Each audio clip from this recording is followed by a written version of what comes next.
अरे ओ महारानी, चल उठ के खड़ी हो। घर का सारा काम पड़ा हुआ है, दिन भर सिर्फ बिस्तर तोड़ती रहती है। माँ जी, आज मेरी तबीयत थोड़ी खराब थी। तेरी तो हर समय तबीयत ही खराब रहती है। अरे हम भी कभी बहू थे, सारा काम करा करते थे घर का। तेरी तरह सिर्फ बिस्तर पे लेट कर तबीयत खराब होने का बहाना नहीं बनाया करते थे। अरे माँ, क्यों परेशान कर रहे हो? जब वो कह रही है उसकी तबीयत खराब है तो क्यों परेशान कर रहे हो उसे? तू तो चुप ही रह, हर समय जोरू का गुलाम बनने के लिए तैयार ही रहता है। घर के मामले में तू दखल अंदाजी मत दिया कर। चल खड़ी हो और बाहर आके काम निपटा सारा। हर समय पड़ी रहती है। कोई बात नहीं, माँ है, मैं बात करती हूँ।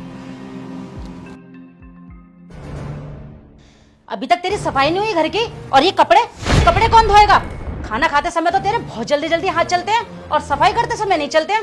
सरकारी नौकर है मेरा बेटा, पता नहीं किस मनहूस गाड़ी में तेरे को इस घर में लेके आई हूँ मैं। जी माँ जी। चुप कर, जी माँ जी की बच्ची सर पे आके बैठ गई है हमारे। करम ही फूट गए हमारे तो तुझे इस घर में लेके आके।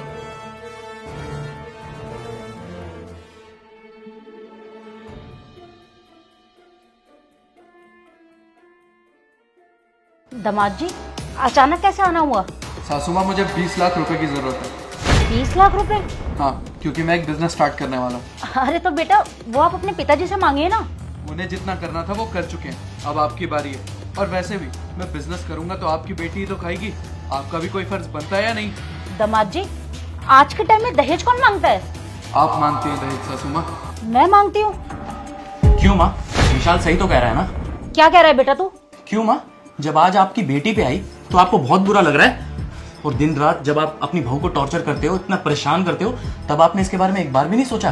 अरे यहाँ तक कि ये बीमारी में भी काम करती है, सबका कितना ख्याल रखती है, आपका कितना ख्याल रखती है, लेकिन इसने कभी आपको पलट के जवाब भी नहीं दिया, और आप होगी दिन रात इसको टॉर्चर करते रहते हो। माफ कीजिएगा सासू माँ, मुझे आपसे कोई पैसे नहीं चाहिए, बल्कि ये तो मेरा और तुषार का ही प्लान था, आपको सबक सिखाने के लिए और आपकी आंखें खोलने के लिए, आपको ये समझाने के लिए कि आपके घर में जो बहू है वो भी तो किसी की बेटी है, किसी की बहन है। क्या उसके साथ ऐसा बर्ताव करना सही है? ये कैसे संस्कार है? हाँ दामाद जी, दहेज के लालच में मेरी आंखें अंधी हो गई थी और मैं ये भूल गई थी ये भी किसी की बेटी है। अच्छा हुआ दामाद जी, आज आपने मेरी आंखें खोल दी। बहू बेटा, मुझे माफ कर दे। मैं दहेज की लालच में आके ना जाने तेरे ऊपर कितना अत्याचार कर दिया। नहीं माँ जी, आप मुझसे माफी मत मांगिए, आप तो मेरी माँ समान है ना। नहीं बेटा, आज तुषार ने और दामाद जी ने मेरी आंखें खोल दी। आखिर तू भी तो किसी की बेटी है ना। मैं आज के बाद तुझे बिल्कुल भी बहू नहीं मानूंगी, बल्कि अपनी बेटी की तरह रखूंगी।